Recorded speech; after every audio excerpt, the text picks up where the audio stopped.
Hey guys, so I'm actually out working in my front yard today, a little bit of a change of scenery.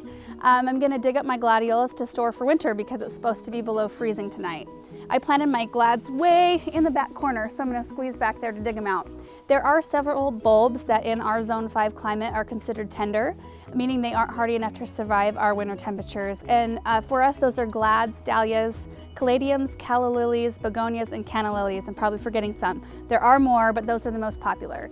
These types of bulbs need to be lifted and stored in a protected area until the next spring when you can plant them back outside.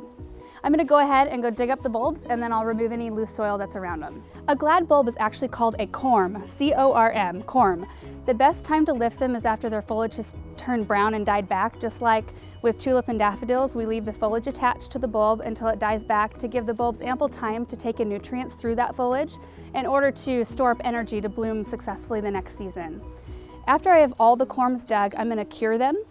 You can leave them right on top of the soil for a couple days to dry if there isn't any danger of frost, or somewhere with good air circulation. I'm gonna go ahead and let mine dry in the garage since it's supposed to freeze tonight.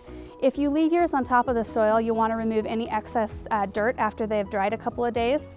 And then you'll move them to a fairly warm area for about 2 weeks or so they can fully cure. Our garage is insulated so it stays warm enough to let the corms both dry and cure in there. Once they have cured, you can separate the corms. Glads form a new corm on top of last year's, so you'll want to remove any cormlets as well. Toss the old corm and save the newly formed ones and the cormlets.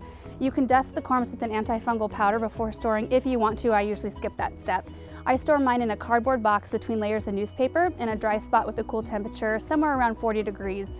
I'm gonna go ahead and store mine in the root cellar along with my potatoes, but lots of people just put them in their veggie bin in the fridge, and that works great too. And if you have a garage that's not insulated, that doesn't stay too warm, that works great. It's a super easy process. You get to enjoy them with little hassle, and it eliminates the need to keep rebuying your bulbs year after year.